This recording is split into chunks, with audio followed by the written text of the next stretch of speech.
Hi friends, welcome back to our channel Physics Tutorial. Today we are going to continue with the wave optics. In the last class we have discussed wavefront, different types of wavefront, then Huygens principle and refraction of a plane wave. Okay, so here we are continuing with that, and here we have to start with reflection of a plane wave at a plane surface. Okay, and after that we have to study about interference, then we have to study diffraction and polarization. So that is all about this chapter, and now we can start with reflection. Okay, how the reflection takes place at a plane surface. Can we move to the video?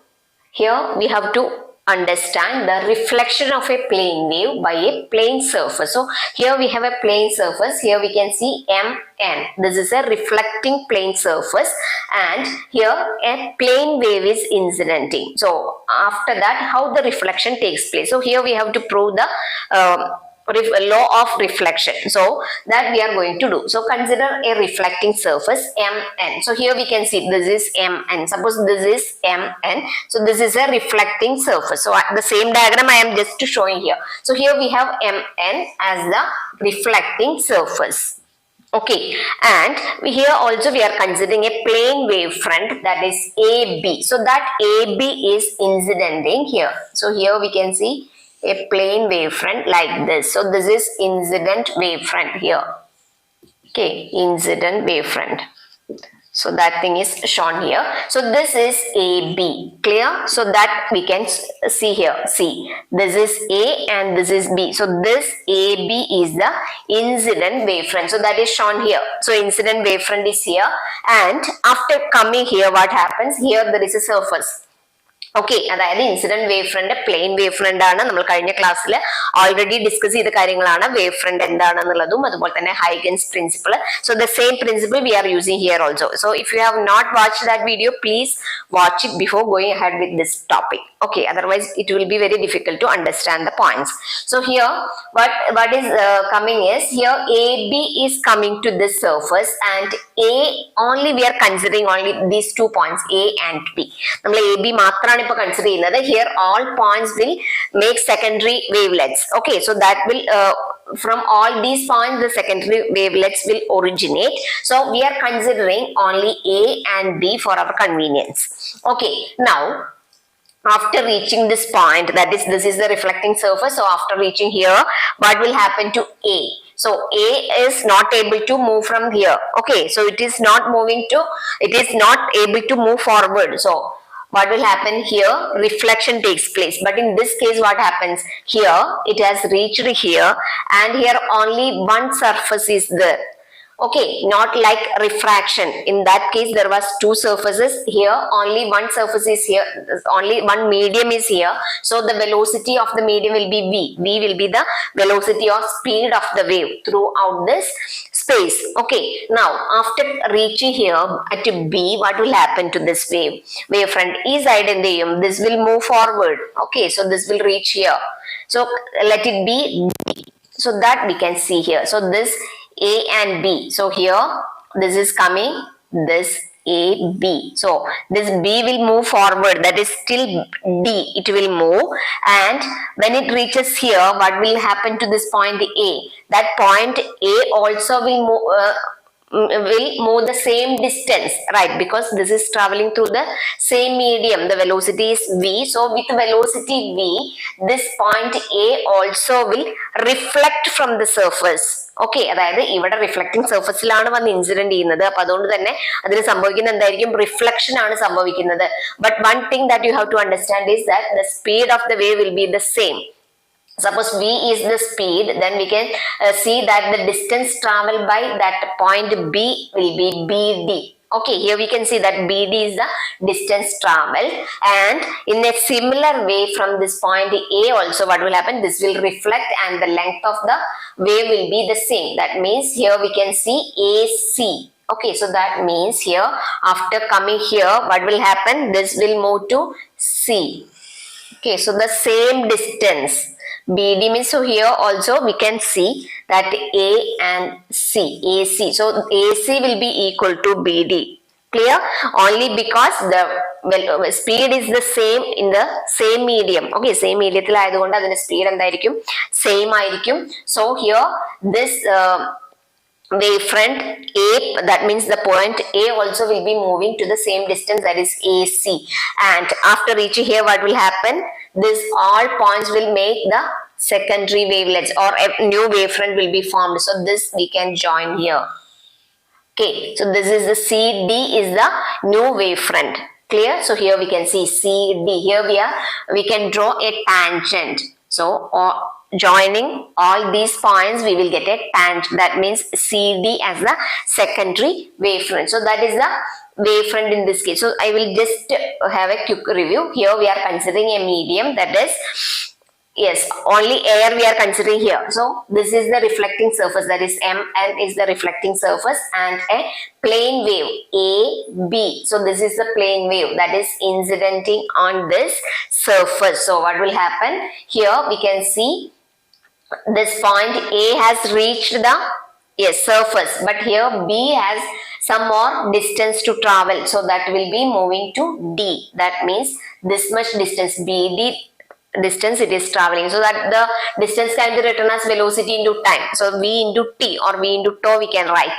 Okay, so BD will be equal to VT, right? So by this time it reaches from B to D, the wave will travel from A to C also. Both will be having the same distance because that is moving through the same medium. Okay, here there is no other medium, that means the speed will be the same. So here we can join this to the secondary wavelet, so that form a new wavefront, that is called CD. Clear? So this much is shown here, that I have just drawn to understand the concept. And here suppose we draw a normal in between incident ray, okay, and reflected ray. Here how we can draw that? Here we can see a normal. See, this is the incident ray and this is the reflected ray, right? So if you draw a normal here, what we can see here, the angle between incident ray and the normal, that will be angle of incidence I, and the angle between the normal and reflected ray will be angle R, that is the angle of reflection. And according to law of reflection, we have to prove that angle of incidence is equal to angle of reflection. That is the only thing that we are going to do here, and the main thing is the diagram. So if you understand the diagram, it will be very easy. So here we can see this is angle of incidence and this is angle of reflection. Here we have drawn a tangent, that means here we have 90 degree and this is the normal, right? So here we are getting I, means this angle will be 90 minus I. So what about this angle? That will be I. Okay, so total is 90 degree, and here we can see this is 90 degree and this is also 90 degree, right? So what about this angle? Here this is angle of reflection R. Okay, so here we can see this is also R, so that is angle of reflection. So this angle is angle of incidence and this is also angle of reflection. Now we can consider, that means here we have BD is equal to VT and AC is equal to VT. These two are having the same length, right? AC and BD both are equal, and CD is the new wavefront, and we can consider two triangles ACD and ABD. Clear? ACD and ABD. So from this what we can understand? ACD and ABD means here ACD, here C is 90 degree and this is also 90 degree. So here angle ACD is equal to angle ABD, because ACD, that here it is 90 degree, and ABD, this is also 90 degree. And what about AC and BD? This AC is equal to BD and that is equal to VT, right? And here we can see that this AD is common in both the cases. So what we can say, these two angles are, yes, congruent triangles. Okay, so these two are congruent means here we can see the angle opposite to the similar sides. Here AC means the opposite angle is R, and that will be equal to, here BD is here, so opposite angle is I. So we can say that the opposite angles will be the same. That means I is equal to R. So here these points you have to mention. That means here BD is equal to AC, that is equal to VT, and one side is common for these two triangles ACD and ABD, that is AD is common. And one more thing is that the angles ACD and ABD both are same, that means it is congruent triangle, and we can see from here the angles opposite to the similar sides. Here BD opposite angle is I, and here AC is the similar side, right? The opposite angle is R, so that will be equal, that means I is equal to R. So only this much we have to prove in reflection of plane wavefront. That means the angle of reflection is equal to angle of incidence, or angle of incidence is equal to angle of reflection. That is the proof of reflection on a plane wave in the case of a wave. So by using wave theory also we can prove the reflection, laws of reflection. Clear?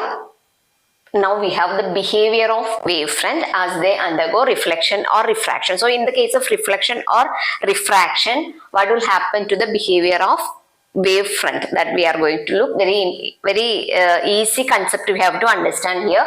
So the three cases are there. So first one is a prism, then we have a convex lens, here we have a concave mirror. So in these cases, whenever an incident plane wave is passing through this prism, lens or mirror, what will happen to the output, or how it will be changing after passing through this lens or mirror. So that we are going to see here. So first case we have wavefront passing through a prism. So here we are considering a incident plane wave. That means here this is the incident plane wave. So this is a plane wave, and here it is passing through a thin prism here. So what is happening here? Here refraction is taking place, right? So in this case, on the top portion we can see that the thickness of the prism is very less, and here this is more thick, right? And the light will be traveling very slow through the prism because the refractive index of the prism is high, so the speed will be less through the prism than the air. So here what happens, ഇവിടെ നമുക്ക് refractive index കൂടുതലായതുകൊണ്ട് അതിന്റെ speed കുറവായിരിക്കും അല്ലെ, ലൈറ്റിന്റെ അതായത് വേവിന്റെ speed കുറവായിരിക്കും. സോ ഈ കേസിൽ എന്താ സംഭവിക്കുന്നത്, ടോപ്പ് പോർഷനിലാണെന്നുണ്ടെങ്കിൽ here we can see that the thickness is less അല്ലെ, ഇവിടെ തിക്നെസ് കുറവായതുകൊണ്ട് എന്തായിരിക്കും, it is passing very small distance. It has to pass a very small distance through the prism, but in this lower portion what happens, the thickness is more, so here it will be traveling a little more. Okay, കുറച്ചും കൂടെ കൂടുതൽ ദൂരം അതിനെ travel ചെയ്യാൻ പറ്റും. But here what happens, the speed will be less due to this wider area of the prism. Okay, so here the speed will be a little bit less. So what will happen, the output here we can see this will be tilted, so that the wavefront will be tilted as shown in the figure. Here we can see the tilted portion. So here it will be traveling more easily with this more speed, and here it will be a little bit delayed. Okay, so that delay we can see here, that is why it is tilted, the wavefront is tilted. Reason മനസ്സിലായല്ലോ, അതായത് കൂടുതൽ ദൂരം എന്താണ് ഇവിടെ പ്രിസത്തിലൂടെ travel ചെയ്യേണ്ട സമയത്ത് എന്താണ് അവിടെ സ്പീഡ് കുറവായിരിക്കും, പക്ഷെ ഇവിടെ കുറച്ച് ദൂരം മാത്രമാണ് എന്ത് ചെയ്യുന്നത്, പ്രിസത്തിലൂടെ ട്രാവൽ ചെയ്യുന്നത്. ബാക്കി ദൂരം ഏതിലൂടെയാണ് ട്രാവൽ ചെയ്യുന്നത്, എയറിലൂടെയാണ്. അപ്പൊ അതുകൊണ്ട് തന്നെ ഇവിടെ ഉണ്ടാവുന്ന സ്പീഡ് കൂടുതലാണ്. So that means the wave front will be tilted.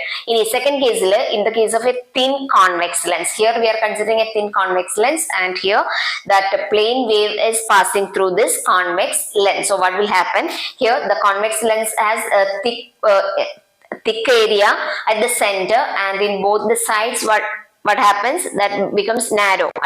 So in this narrow region only a small portion it has to pass through the lens. Okay, but at the center what happens, it has to travel more means a length through this lens. So here also in the like the previous case, what will happen, the speed will be less through the center. So at the center that will be delayed, so the wave will be delayed, and on the top and bottom portion what will happen, that will be a little bit more to with speed, more speed it will travel. So speed ഇവിടെ കൂടുതലായിരിക്കും. അപ്പൊ അതുകൊണ്ട് എന്ത് സംഭവിക്കുക, central ആവുന്ന സമയത്ത് അത് കുറച്ച് ഡിലേ ആവും. ആ ഡിലേ കൊണ്ട് എന്ത് സംഭവിക്കും, it will be a spherical wave front. So നമുക്ക് കിട്ടുന്ന വേവ് ഫ്രണ്ട് എങ്ങനെയായിരിക്കും, that will be spherical wavefront only because of this reason. Okay, so in the similar way we can consider that concave mirror also. So here what happens, here also we are considering a plane wavefront, and here we can see here this is a reflecting surface. Okay, so after reflecting from here, so in this portion it has to travel less distance. Right here at the center what happens, that light wave is traveling more through the air. Central പോർഷനിലാവുന്ന സമയത്ത് എന്താണ്, കൂടുതൽ ദൂരം travel ചെയ്യുന്നത് എയറിലൂടെയാണ്. എന്നാൽ ഇവിടെ എന്താണ്, thin side portions കുറച്ച് കേർവ്ഡ് ആണ്. So here it is traveling less distance through the air and it reaches this spherical surface. So reflection takes place. That is why it is also becoming converged. So here also we are getting a spherical wavefront. So that is the case of behavior of wavefront as they undergo reflection or refraction. Clear? So just diagrams ഒന്ന് മനസ്സിലാക്കി വെക്കുക, why that happens. അപ്പൊ അത് വളരെ easy ആയിട്ട് ഒരു concept ഒരെണ്ണം മനസ്സിലാക്കി കഴിഞ്ഞാൽ it is easy to understand the other two also. So before going to interference, we have to know some terms related to that. That means superposition principle, different types of sources, that is coherent sources, incoherent sources, like that. So after that only we can understand that what is interference. So now we can just discuss that points, then we can move to interference. Okay, so here superposition principle is there. So for understanding superposition principle, we can consider two sources, that is S1 and S2. Here waves are produced from S1 and S2. Here it is reaching at P. Okay, so here we can see the waves are coming here, and a wave you might be familiar, right? How we can know here, this is a wave, right? So here it is 0, and here that will be pi by 2, and this is pi, then 3 pi by 2 and 2 pi. These things already we have studied. Okay, so this is 2 pi. So a wave has a phase of 2 pi. Okay, and the length of the wave is here, that is wavelength that we have studied, right? So here we can see many waves here, 1 and 2, 3, like that. Okay, so here also we have displacement. So the displacement is taken as y1 for this source S1, and here we have the displacement as y2. And then according to superposition principle, it states that the resultant displacement produced by a number of waves at a particular point in a medium is the vector sum of the displacements produced by each of the waves. So here we consider only two waves. Suppose many waves are coming, and here we have to find the total displacement. So in such a case we have to find the vector sum of the displacement produced due to each waves. Okay, so that is superposition principle. So suppose here we have y1 as the displacement, and here y2 means the total displacement can be written as vector y is equal to vector y1 plus vector y2. That is called the superposition principle. That is the resultant displacement produced by a number of waves at a particular point in a medium is the vector sum of the displacement produced by each of the waves. Okay, so that is y is equal to y1 plus y2. Just we have to understand the definition. Okay, now we have 2 points, that is phase difference and path difference. എന്താണ് phase difference, path difference? അപ്പോൾ അത് നമ്മൾ എപ്പോഴും use ചെയ്യുന്ന terms ആണ് interference പറയുന്ന സമയത്ത്. That is why we have to just know that what is phase and what is path difference. Okay, so phase നമ്മളിപ്പോ പറഞ്ഞതാണ് അല്ലെ, ഒരു വേവ് എടുത്തു കഴിഞ്ഞാൽ it has 2 pi as the phase.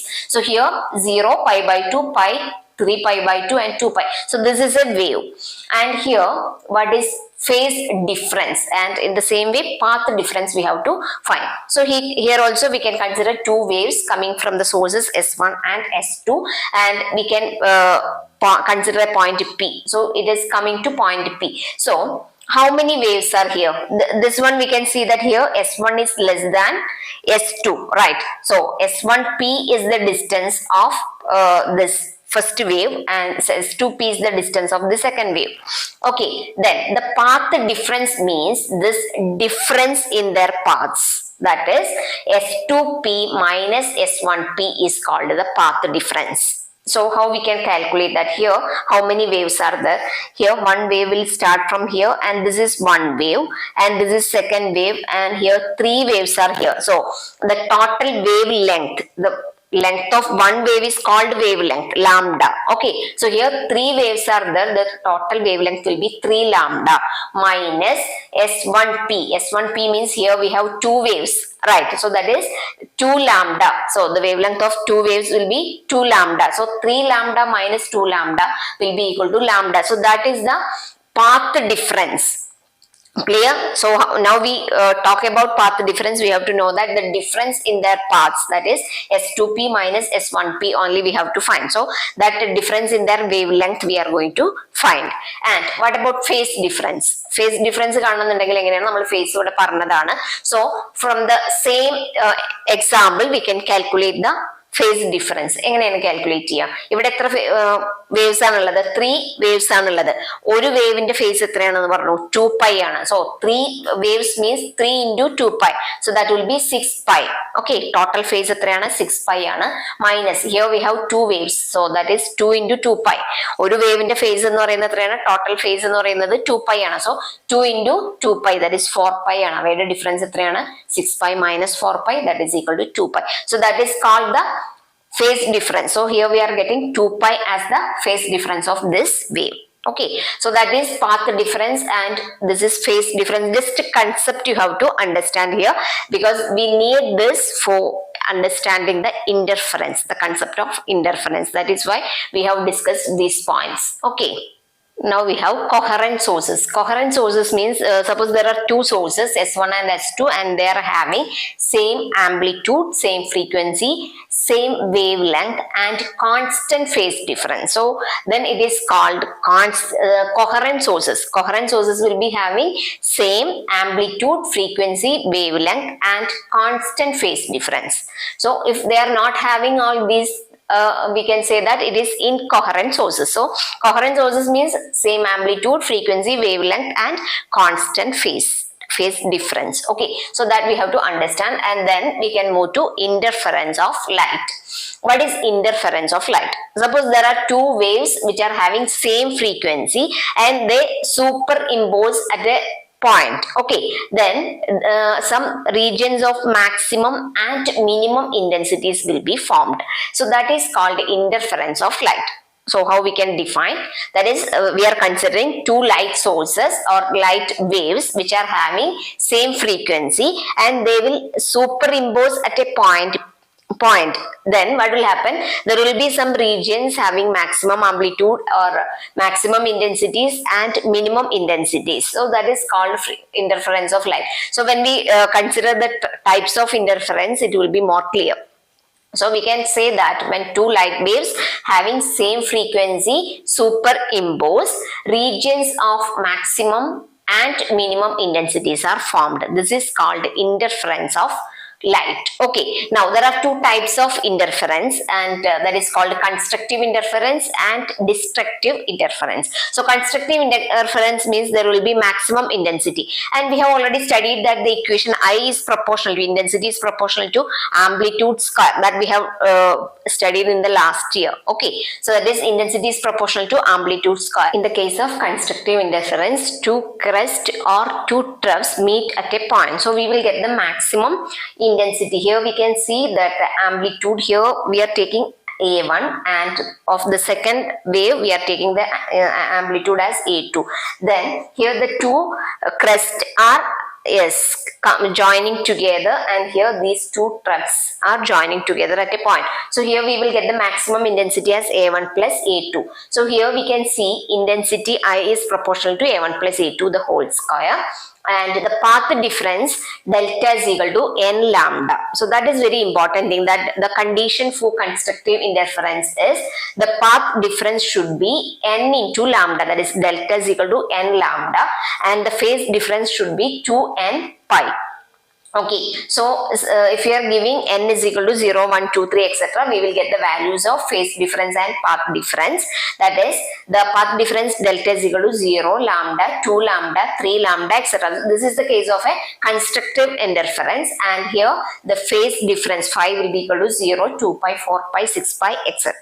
Okay, and in the case of destructive interference, what will happen is that when one crest and the other trough meets at a point. Okay, so here we can see that destructive interference, here the crest is maximum, here the trough. Okay, so these two are meeting at a point. So what will happen here? We will get the minimum intensity. So A1 minus A2 will be the amplitude. So this is the case of destructive interference, and the condition for getting destructive interference is 2n plus 1 into lambda by 2. 2n plus 1 into lambda by 2. This is also very important, and the phase difference should be 2n plus 1 into pi. So if we apply n is equal to 0, 1, 2, 3, etc., we will get the path difference as lambda by 2, 3 lambda by 2 and 5 lambda by 2, and the phase difference will be pi, 3 pi, 5 pi, etc. So these two cases you have to remember. That is the case of constructive interference. The condition for constructive interference is delta is equal to n lambda and phi is equal to 2n pi, and in the case of destructive interference, that path difference should be 2n plus 1 into lambda by 2, and phase difference should be phi is equal to 2n plus 1 into pi. So these are, now we can conclude the video. If you like the video, please like, share and subscribe. Thanks for watching.